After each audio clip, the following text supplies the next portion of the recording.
Hey everyone, this is Elissa here with She Does Credit. I just wanted to personally congratulate Daniel and Kiyaya on their 100th episode. Congratulations, you guys. And you can find me, Elissa, She Does Credit, on the Root Rangers Network, SheDoesCredit.com, and on Instagram at She Does Credit. See you guys soon. Bye, Daniel and Kiyaya.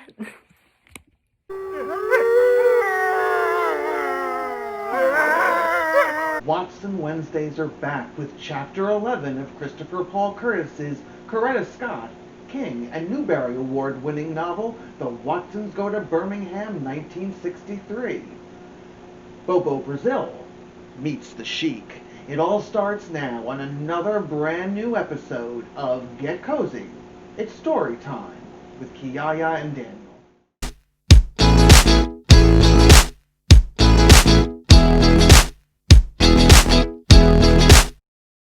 Stories are such an important part of our lives. Join my friend Kiyaya and I for Get Kozy, because it's story time with Kiyaya and Daniel, where we share some of the greatest picture books and chapters from children's and young adult literature to inspire you to keep embedding literacy into your days.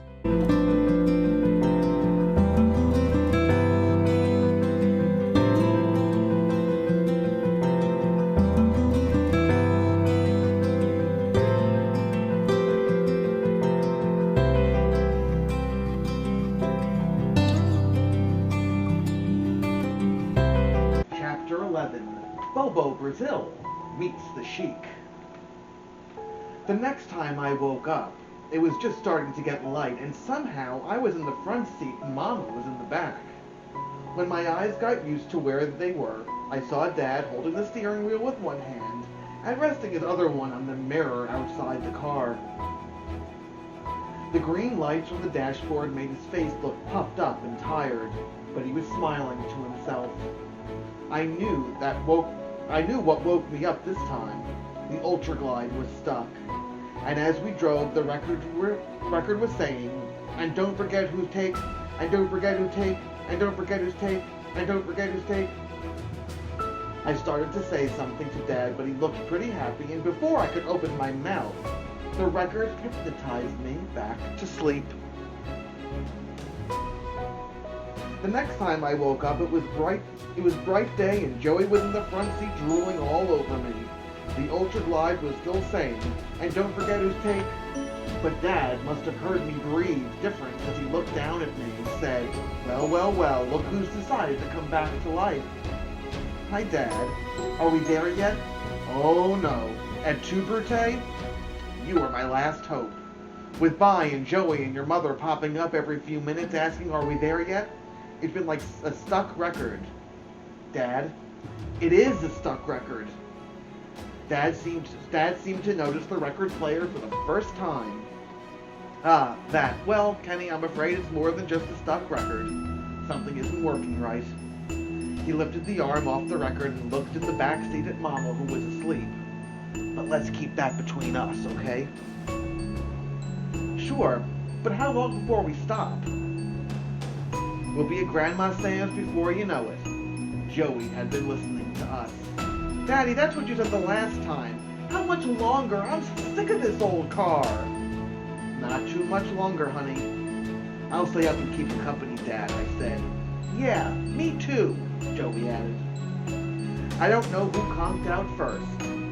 I didn't remember anything about coming into Alabama, and I don't think any of us did. Especially Dad. We'd been in the car so long that Dad had started growing a beard. Little tiny hairs were coming out of his face. Most of them were black, but 9 or 10 of them were white. Dad was looking real bad. He was still smiling to himself, but now instead of a real smile, it looked like he was gripping his teeth together to get ready to bite something. The worst thing, though, was that he had turned the radio on and was listening to country and western music. He was even tapping his hand on the steering wheel, like he was really enjoying it. "Dad, do you know what you're listening to?" Dad decided to cut up. Kenneth, I've been thinking about having all of our names changed to country names when we get back to Michigan. I'll be Clem, you'll be Homer, I will be Billy Bob, Joey will be Daisy May, and your mother will be, well, I guess your mother's name can just stay Willona. I don't think we're going to find a more country name than that one, do you? Me and Dad cracked up. Mama's head popped up from the back seat and said in a super southern style, "Okay, Clem, hopefully we get to Birmingham, you can explain to these babies, Granny, how come you turned them into little zombies from sitting in this car so long?" Dad laughed. "Now, Willona, you know it hasn't been that bad. In fact, I'm gonna admit to something I probably shouldn't." Mama rubbed her eyes and put her hand on top of my head. "You gonna do this here admit in front of little Homer here?" Everybody started waking up and stretching and scratching. Mama kept teasing Dad. "And what about some victuals, Clem? The sun been up for hours and you ain't been out to check them trampolines to see what we're gonna get some coon pa for breakfast." Dad yelled out, "Yeehaw!" and then said, "Haven't any of you wondered why you've been sleeping like a little herd of angels?" Byron said, like there was anything to keep anybody awake in this car full of squares. "Anyway," Dad said, "I'm gonna let the cat out of the bag. I've been using two kinds of mind power to keep this trip going so smooth. First, after a while, I started locking into the road and there was nothing to it. Just me, the road, and the brown bomber. All tuned into one hum. And as long as I listened to that hum, everything was fine. My biggest worry was you, Willona. I know while you'd figure out that I wasn't going to stop, and you got to admit you were good and salty about it at first, right? You know I still am." Mama was upset because all her notebook planning had been wasted. "But Willona, you got to admit, once you figured out how much money we'd save by not stopping, you went along with it." Mom kind of grunted, not saying yes and not saying no. Dad cleared his throat and rubbed his hand over the little stubbles that were coming out of his chin. We all knew that this was a sign that he was going to start acting the fool. He tested Mama to see how mad she really was, and decided it was safe to play around. "Yup," he said, rubbing his chin until it made a scratchy sawing sound. 18 big hours in a row. Nearly 1,000 miles. Oh, sorry, Kiyaya. I had a load to deliver, and he punched the air with his fist. I delivered it. It's just like this great song I heard a couple of miles back. Big Daddy was a truck-driving man. I'm not gonna lie and say it was easy, There was many a time I wanted to stop. But when those times came, I just think of my old pal Joe Espinosa driving all the way to Texas without even stopping. And I'd keep my foot in that tank. Oh yeah, there were times when your mother was giving me looks like she was gonna kill me the first time I slowed down. But I just kept smiling at her and kept the brown bomber chugging on. I tell her, "You're right, sweetheart, we'll just go a little bit further." And you kids, you talk about some pathetic, torture-looking little faces. 18 hours in a car can age a kid 40 years.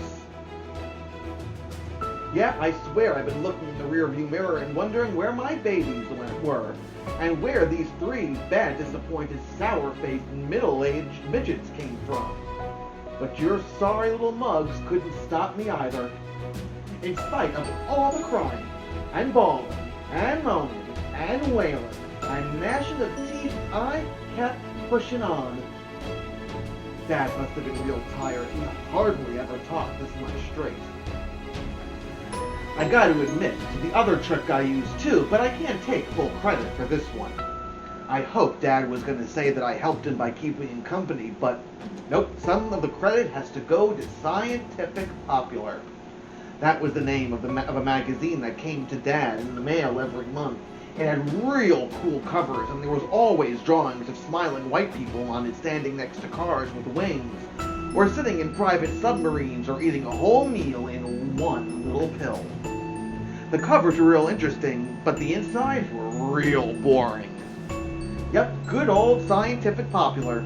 They had an article about sound frequencies, and said that certain sounds cause certain effects on all living creatures, even weird Watsons. It said the sound of one of those vacuum cleaners can put a baby to sleep, and it works. Mama laughed a little. It was strange for all of us to see Dad talking so much. When we first hit Alabama and had a bunch of miles to go and you kids were popping up like prairie dogs and crying and saying, "How much longer?" and "Mommy, make him stop," and "Is that Birmingham over there?" all I did was use that vacuum trick.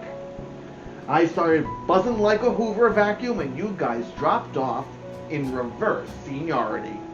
First Joey dropped, then Kenneth, then Daddy Cool, then even you, Walona. Shoot, you guys were out cold from the state line on. I threw a blanket over you in the back seat, and then even those whines and whimpers and moans you guys were making didn't bother me.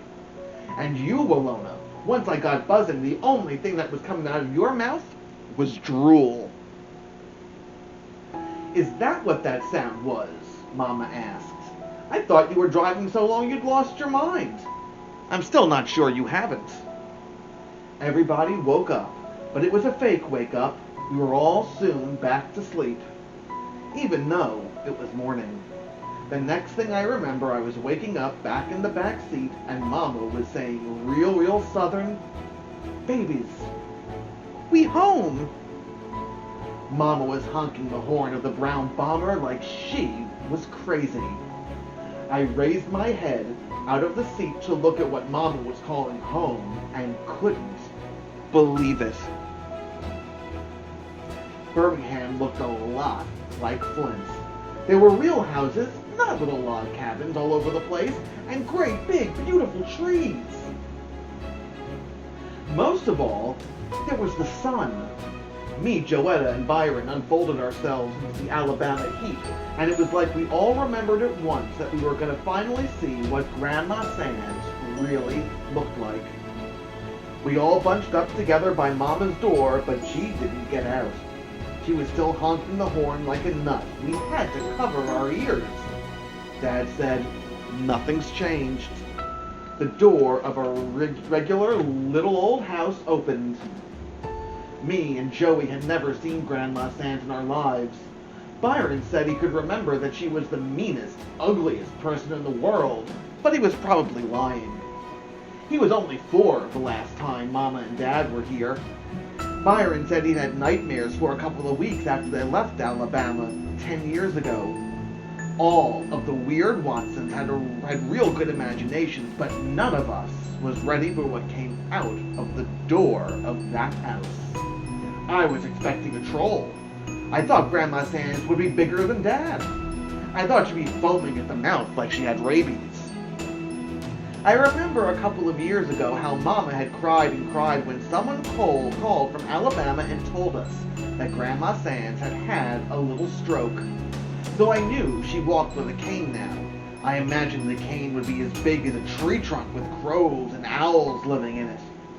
What came out was a teeny-weeny, old woman that looked just like Mama would if someone shrank her down about 5 sizes and sucked all the juice out of her. Grandma Sands waved a little skinny stick in the air and said, "What are you all here doing here today? You ain't supposed to be here till Monday. Man, if you think Mama can talk Southern style, you should hear Grandma Sands." Mama was blubbering and smiling and covering her mouth with both hands and ran right up on the porch and nearly broke that little old woman in half. "How you doing, Mama?" she cried on the woman's shoulder, then held Grandma Sands out to look at her. "You look so good." Boy, Mama can lie when she wants to. "Y'all come on over here and give your granny a hug," my Southern style mother said. Me and Joey and Byron shuffled over in a little crowd, and when we got through pushing each other forward, I was at the front and had to go on the porch to hug Grandma Sands first. I tried to be real careful with her. She was just a little taller than me and skinnier than anything I'd ever seen alive. I could see her brown scalp right through her curly silver hair. Grandma Sands squeezed me hard and cried all over me. She wiped a bunch of tears away with a twisted up hand and blinked a couple of times before she looked at me. She was so short, she didn't even have to look down. She tried to say something, but she couldn't talk. She just stuck her bottom lip out and nodded her head up and down a couple of times.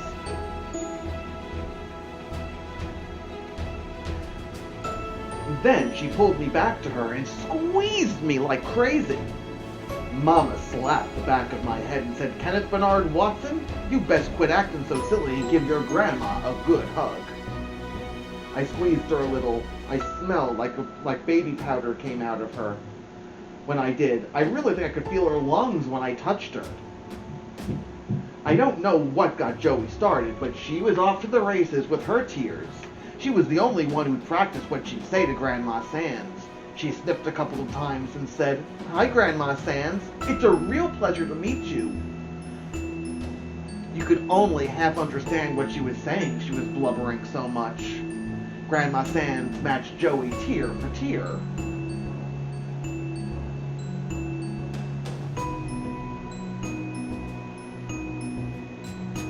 They squeezed each other for a while, then Grandma Sands got her little squeaky voice back and said to Mama, "Lord, Lona, if this child ain't you, look at this baby, just as pretty and sweet as you." Mama and Joey grinned like two nuts. Byron was next. This was what I dreamed about. These were the two meanest, most evil people I'd ever known, and I only knew one of them was going to come out of this alive. There was going to be a battle, something like if Godzilla met King Kong, or if Frankenstein met Dracula, or like when the champion wrestler Bobo Brazil meets the Sheik. I'd imagine that a week or two after we got back to Flint, we'd get a phone call from Alabama with the winner of the big battle on the other end. If it was Byron, he'd talk kind of cool and low out of the corner of his mouth and say, "Shoot, man, you better come out and get this old chick. I ain't her alive."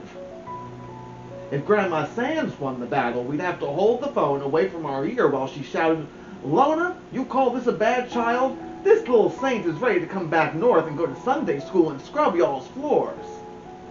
But as soon as I saw Grandma Sands, I knew that Byron would destroy this poor old woman. I was even afraid Mama might decide not to leave him in Alabama. Byron walked up on the porch real cool and kind of bent over to give Grandma Sands a hug. Grandma Sands squeezed him hard. "Lona, what you teach these babies up north? Don't they know how to give one a proper hug?" She held Byron by the arms and looked at him from top to bottom.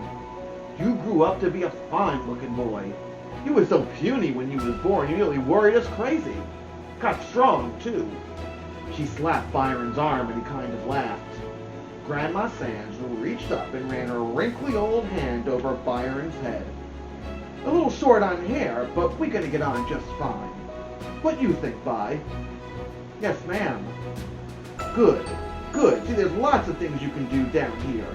Mr. Robert ain't much help as he used to be, so all them things he used to do, you can do now." Mama said, "Who? Mr. Who?" Dad came up on the porch and got a ton of hugs and tears too. Then Grandma Sands pulled everybody together. Her little arms could only get around one person at a time. But as the weird Watson stood there with some of us laughing, some of us crying, and some of us looking cool if we felt like we were all being wrapped up in a big ball, Grandma Sands kept saying, "My family. My beautiful, beautiful family." Except with that southern-style accent, and all the weeping, it kind of sounded like she was saying family. Finally, the crowd started breaking up, and Grandma Sands said, "Now, what am I going to feed y'all? I wasn't expecting you till Monday. Me and Mr. Robert usually just has leftovers on Sunday, but I guess if Vi'll go down to Job's and pick us up some things, we can have chicken tonight. You good at following directions, Byron?" "Huh?" Vi's face twisted up. "What?" Grandma Sands' voice popped like one of those big brown grocery bags being snapped open. Vi looked surprised and said, I meant, huh, ma'am? You good at following directions? Job's is a good little walk." I said, "He can follow directions real good, Grandma Sands. He's not as dumb as he looks." I shut up real quick and wish I hadn't said anything when Grandma Sands looked at me and said, "Lona, maybe there's two who should be spending the summer down here with their granny." Everybody started going inside the ugly little house. Mama sounded worried. "Mama, who is this Mr. Robert?"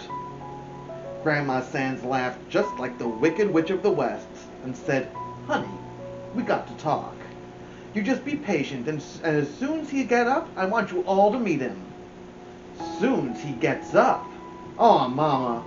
Mama sounded real upset and disappointed and southern, but not as disappointed as me. The way Byron kept his head down and smiling and saying, "Yes, ma'am, this," and "No, ma'am, that," it looked like he had surrendered before the first punch was thrown. Instead of King Kong and Godzilla, it was like King Kong and Bambi. Instead of Bobo Brazil and the Sheik, it was like Bobo Brazil and Captain Kangaroo. Instead of Dracula and Frankenstein, it was like Dracula and a giraffe. And Byron was all neck. He knew exactly what I was thinking.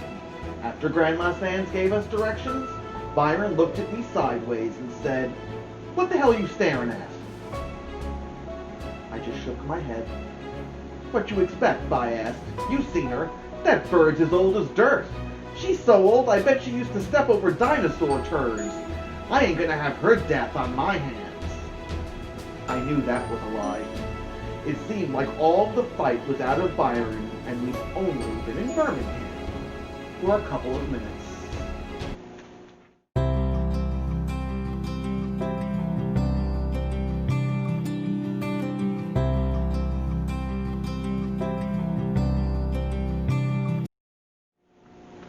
Watson Wednesdays are going to continue next week with Chapter 12, That Dog Won't Hunt No More. I can't wait to find out what happens with Byron as his trip to Birmingham begins. Stay tuned for Watson Wednesdays next Wednesday, 3 p.m. Eastern Standard Time. Until then, be safe, stay healthy, happy, and remember, reading is power.